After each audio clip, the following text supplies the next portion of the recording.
everybody. My name is Graham Elwood, and you are watching the Political Vigilante. We're mispronouncing words deliberately. That's how we're going to stick it to the ruling class.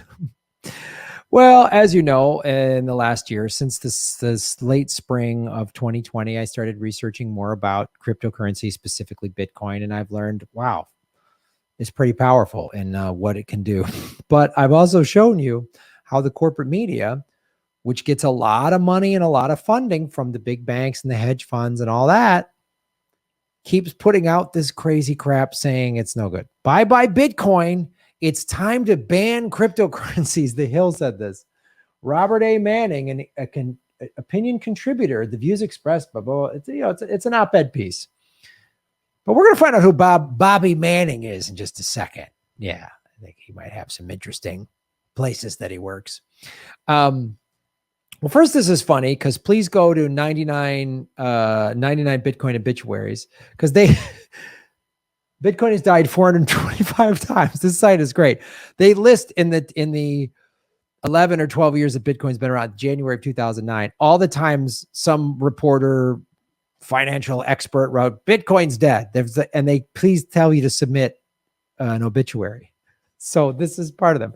But back to this article. This is what this, and I'm going to break down how this journalist that wrote this thing in the Hill either just doesn't get crypto, and rather than learn about it, they're just going to write something stupid like Bill Maher, just, oh, Bitcoin, hullabaloo, Dogecoin, Bitcoin. It's all a bunch of hula hoops or whatever. You know, old man Maher had that thing to say. But this person seems like might be a little more deliberately misleading. I never understood why cryptocurrencies are worth anything. Well, that statement right there is always funny to me because it's like, why are stamps worth more than the postage on them? Oh, they're rare. There's less of them. Huh. Why is anything worth anything? Why is this iPhone worth $800? Why is this little piece of plastic worth that? Why? Well, it performs and blah, blah, blah. Oh, okay. So does Bitcoin. Why are flowers expensive? Why is veal more expensive? Like why is anything? Well, the process takes longer. Oh, so mining, you just don't understand digital mining.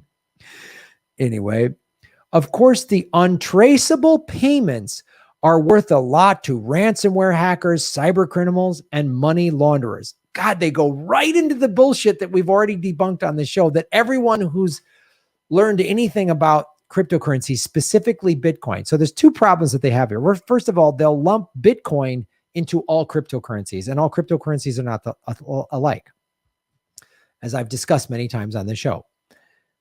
But now they're into it's just used for criminals. I love this because remember when they held that pipeline ransom and then the FBI caught them by tracing their Bitcoin? Pipeline investigation upends idea that Bitcoin is untraceable. This is the New York Times. This isn't some crypto website. The FBI's recovery of Bitcoins paid in the Colonial Pipeline ransomware attack showed cryptocurrencies are not as hard to track as it might seem. Yes, dummies, because it's on the blockchain. It's on the blockchain. So every transaction the blockchain is a public ledger, right? So that's what these ransomware hackers did. This was back in June when this happened, right? Last month. They hacked the thing and they said, you got to pay us ransom. Otherwise we're going to, keep the software hacked and screwed up or whatever and pay us in Bitcoin. So send it to this Bitcoin address. Well, they traced that address, other people had used it or whatever, and they caught them. They're criminals. They caught them. So it's not this place. So already we're the first sentence is just a dumb statement. They're starting the first statement, right? That's your statement, the first sentence of any essay, right? I don't know what I'm talking. I've never understood. Oh, so we shouldn't even be listening to you. And then the second sentence is wrong and provable wrong by, I mean, does this guy, these journalists, do they not have access to a computer and the internet? Like, can they not search this?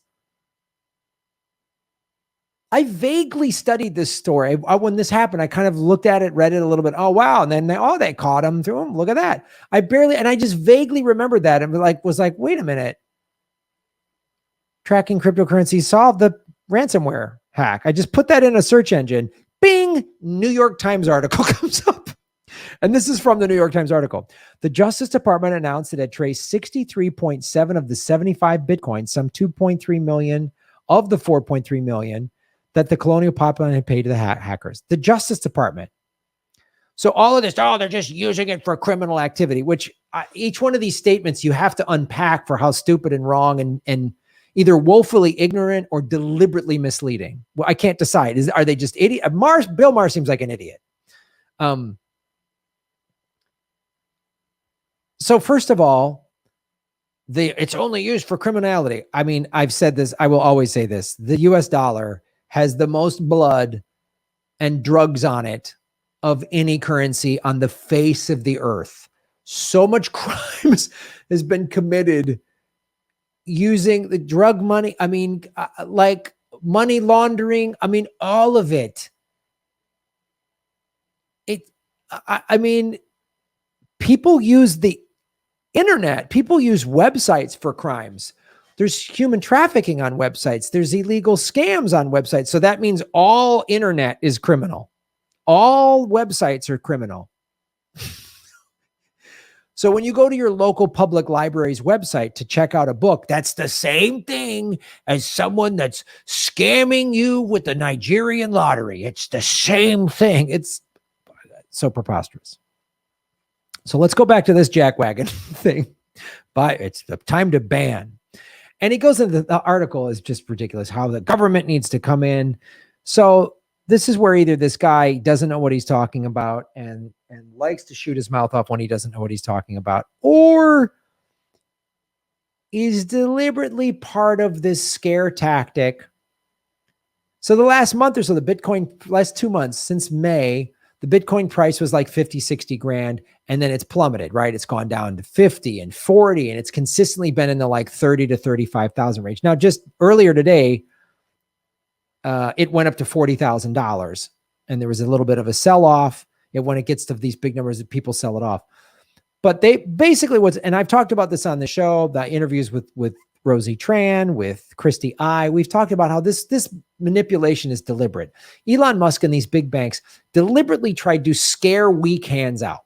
Speculators, right? There's investors, and then there's traders. Investors are like, you buy something, in this case, Bitcoin or cryptocurrencies, for the long haul. Traders are like day traders, right? Oh, they bought Bitcoin at 35,000. It goes up to 39,000. They sell it. They do that. Those are traders. They're buying and selling on a daily basis. And then there's speculators, and they're just gamblers. There are a lot of people who just, what's this Bitcoin thing? I should buy some. Oh, Elon's not accepting it. Oh, I'm selling it. And they just panic. They have fear of missing out. The FOMO gets them in, and then the fear, uncertainty, and doubt, and the FUD gets them out. And big investors know this. Big investors buy ad time with The Hill and with this journalist. This whole thing, there's only 21 million Bitcoins that are ever going to be made. It was designed probably by an NSA cryptographer or some group of cryptographers that were so smart. You can't hack Bitcoin. You can't fake it. You can't create fake ones. There's only one Bitcoin. The altcoins all are very different. They're different types of technologies and uses, and they're all very different. They're like stocks. Bitcoin is like gold. It's completely different. So this guy doesn't even understand that, or he's part of this coordinated attack that we've had, this coordinated manipulation to get the Bitcoin price low so that they can buy up as much as they can. They were trying to get it down to 20 or 25,000, and it went down to 28, 29, I think 29, and everyone bought it up. Every time it dips, people just keep buying the dip. I did. I bought it at 30, I bought it at 33, I bought it at 39. So when it bopped up to 40,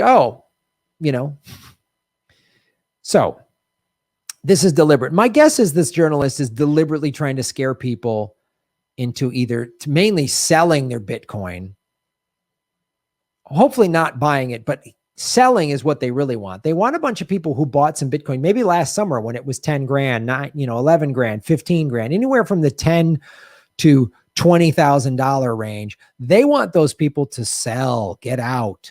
Oh yeah, cash out at 30. You made your money. You bought it 15, you sold it 30, you doubled your money, get out. And they want to buy it and hold on to it because they know it's going to go up to 100,000, 200,000, a million, whatever. You listen to Michael Saylor talk, you listen to Max Kaiser talk, and it sounds like it's going to go through the roof. But this is back to what this guy. But dollars, euros, and yen are backed by nations' respective treasuries. Where has this guy been the last year and a half? This country, under two presidents from both parties, have printed somewhere in the neighborhood of $10 trillion in stimulus. Where's this guy been? We've just printed money. We're not backed by gold. Nixon took us off the gold standard in 1971. The Federal Reserve, which is just like a corrupt banking cartel. It's that thing, and it's a lot of like older people or people that just don't pay enough attention go, yeah, but Bitcoin isn't anything. What is it? I've had this discussion with people. They're like, what is it though? How it's just digital? And I go, all of your money is digital now, right? You get paid by direct deposit. You have all your bills on auto pay. You pay for stuff using your debit card. How often do you use cash? I use cash, I'd say 5% of the time. Maybe 10%. But I mean, most of the time, because I track all my bills and I use, accounting software. So it's easier that way to just transfer my bank's info into the accounting software because I run my own business. So people say, oh, it's all digital. And what if the internet collapses? Well, then your regular bank, your Bank of America, your Wells Fargo, your Citibank accounts, you're not going to have access to those either if the internet goes down. What if there's an electromagnetic pulse? Yeah, again, everything will be shut down. There'll be bigger things to worry about. But let's listen to this. International banking officials say cryptocurrencies such as Bitcoin are speculative assets, not sustainable, usable money. Now, they underline this because it's a hyperlink. You click on this and it takes you to this article. This is why I think this guy is deliberately misleading people, because when you click on this link, I just clicked on it. They're hoping you're not going to click on it. It takes you to this article. CBDC is an opportunity for the monetary system. This is central banking digital currency. So this is different than blockchain. This is what the Chinese government is doing. This is what the American government is eventually going to do. They're going to make their own digital currency, but it's through a centralized bank. Bitcoin is not. It's decentralized. So, you're in America, you can send money to relatives or friends or business people anywhere in the world that has a Bitcoin wallet. Zimbabwe to Dublin, Dublin to Dubai, Dubai to Buenos Aires. I mean, you can send it anywhere. Dubuque to Bogota. There's no bank fees. There's no SWIFT codes. There's a little transaction fee for sending money, but that's the same. It doesn't matter. So this article actually is not saying this. This article, and this is just the key takeaways. I wanted to, and I know it's small print, but I wanted to just screen cap to show you I'm not messing with this at all. It says central bank digital currencies, CBDCs, offer a digital form, the unique advantages of central bank money. Settlement finality, liquidity, and integrity. They are an advanced representation of money for the digital economy. This is all positive stuff about this, by the way. Digital money should be designed with the public interest in mind, like the latest generation of instant retail payment systems, retail CBDCs. And again, I talked about this a couple months ago.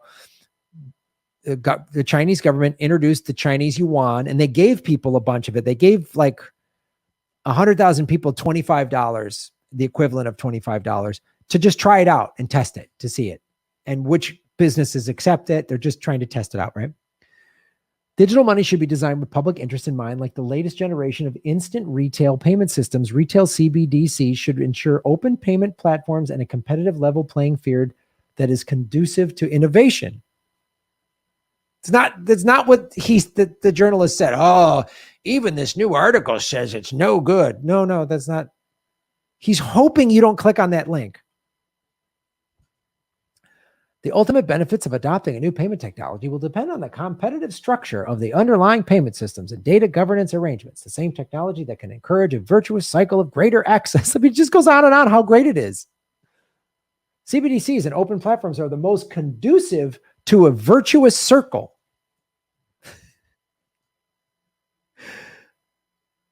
So that's the link. He put a hyperlink in his online article on the Hill that he hopes you don't click. Well, I did. And now we're back to this guy's nonsense. Moreover, hundreds of small towns, hospitals, school districts, and small businesses have been hit by the ransomware epidemic, all enabled by cryptocurrencies. No.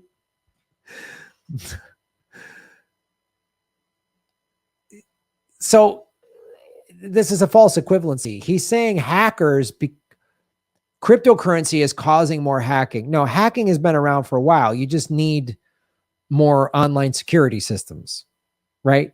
You need safeguards against this. If you're a city or a school district, small business, you need safeguards against this.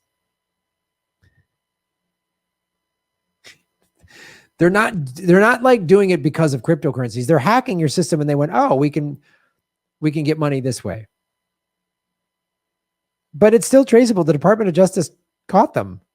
So that's he's saying half-truths and just little scary buzzword sentences to get people to go, I'm not, that crypto just sounds like a crazy scam. It's all part of the ransomware crowd. Like that's what they're hoping. You don't pay enough attention. This is the cornerstone of corporate media propaganda. They give you a little bit of truth, some nonsense that you don't have the time to go research, but it's all there.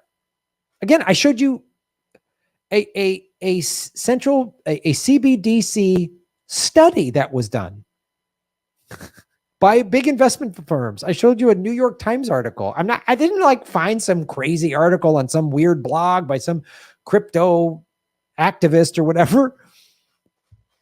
Who needs cryptocurrencies apart from the nasty uses and wild speculative value swings? Right, because stocks are just even steady, and nobody manipulates stocks. No. Big corporations haven't been manipulating stocks for decades. No. Data mining to produce Bitcoin is a serious environmental hazard. This old lie. They put this lie in there, which I've debunked this 1,000 times. It doesn't use as much energy. There's clean mining happening. The energy that's to power the internet for you to watch this show, it takes more energy. So we should shut down the internet. Should we shut down all of our cell phones? We should shut them down because they take more power. You know how much power regular banking takes? A lot more than Bitcoin. So we should shut down the regular banks because of the environmental concerns. If we're so concerned about the environment, why don't we stop funding the wars and military? The United States military is the #1 polluter on the planet. So if you're this concerned, then stop funding the military. Using huge amounts of electricity by rows and rows of computers. Who needs cryptocurrencies? Again, this is the highly irresponsible and maybe a little bit of like colonial white privilege of completely breezing past all of the unbanked that are empowered by Bitcoin. This is why it's so revolutionary. How Bitcoin empowers the unbanked and combats injustice. After seeing an abject failure of traditional financial models, people might turn to decentralized peer-to-peer technology with crypto as the future. And there's countries I checked that have like 14% of the community of this society is banked, but 80% have smartphones. Some cases there's over 100% smartphones. Like there's more smartphones than people. Let me just give you about America. 6% of US households, or a total of 14 million American adults, are unbanked. 14 million adults don't have access to traditional banks. They don't have a checking account and a debit card that you and I use every day. 14 million Americans don't have this. according to the most recent national survey of unbanked, underbanked households by the federal FDIC. And again, this journalist does not have access to the internet, I'm guessing, because he can't just type in, I just did a search, how Bitcoin helps the unbanked. And these articles came up. 31%, this is by globalfindex.worldbank.org. So this is from the World Bank, not exactly a hippie cryptocurrency lefty organization. 31% of adults are unbanked. According to the World Bank, they estimate somewhere in the neighborhood of 1.7 to 2.5 billion people worldwide are unbanked, don't have access to banking. They're stuck in debt. They can't get out. They can't buy anything. They can't finance something. They can't get a small business loan to grow their little business, whatever it is. Oh, they want to be a cab driver in their town. They can't even get a loan to get the cab. They can't do it. They can't do it. Oh, they have a little plot of land. They need a little bit of money. Like in some third world countries, we're talking about a $5,000 loan will change their lives. They can't get it. They can't with Bitcoin. They can with Bitcoin. They bought $50 worth of Bitcoin a couple years ago. And that 50 is now worth $500. That's a lot of money in a lot of developing countries. That's a lot of money. Now they can borrow against that $500. They can buy and sell with it. They can loan out some of it. That it's their whole world opens up. But this rich guy at the Hill doesn't want to. Oh, I forgot to tell you this. I forgot to tell you, he works for... Let's just share the screen real quick. I just want to share the screen real quick, just to show you real quick before the video's over, before we wrap this up. I just want to show you real quick. Oh, here's his article, right? So we go through, here's all the nonsense, blah, blah, lies and lies and blah, blah, blah, lies. Get this stupid ad. No. Oh. Get off.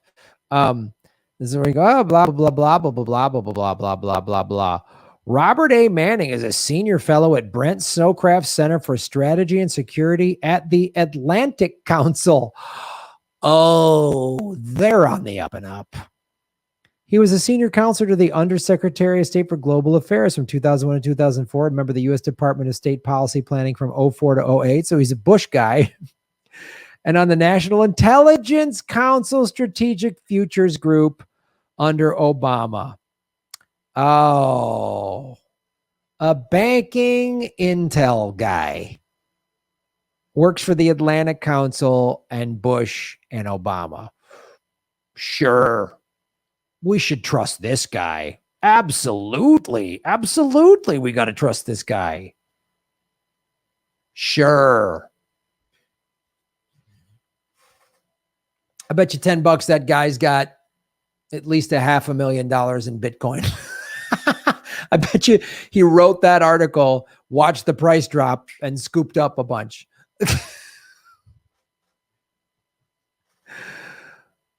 Whether you like Bitcoin or not, whether you invested in it or not, that's not even the point here. I'm just showing you how they're lying. And the reason they're lying is because they know the power of Bitcoin and they're buying it up. They don't want you to have it because Bitcoin, not all cryptocurrencies, but specifically Bitcoin, is the single greatest opportunity for regular people to acquire wealth. It's the single, because you can buy $10 worth of Bitcoin. Even though Bitcoin is trading at 38,000 or whatever it is right now, you can buy $10 worth of Bitcoin right now. But even if you don't care about crypto, you don't believe in it, whatever, I'm just showing you how the corporate media lies and how easy it is to debunk everything they say by using the internet and a computer. I typed words into a search engine and then I found articles to refute everything that guy said, that Mr. Atlantic Council, National Intelligence for the Scammy of the Deep State, McGillicuddy guy. Follow the money, connect the dots, get the truth and shave your knuckles for justice. Ba-boom. Hey, everybody, it's Graham Elwood. We are going on the road, Ron Placone and I, in September and October. Check grahamelwood.com for tour dates, probably coming to a city near you. A lot of these shows have sold out in the past. We haven't been on the road in a year and a half because of the pandemic. Come out and join us. The post-pandemic comedy tour. Go to grahamelwood.com for tickets. New cities being announced every day. Join us and support what we do at patreon.com/Graham Elwood and rockfin.com/Graham Elwood. Blockchain cryptocurrency platform. Thank you. You're making Gotham great again.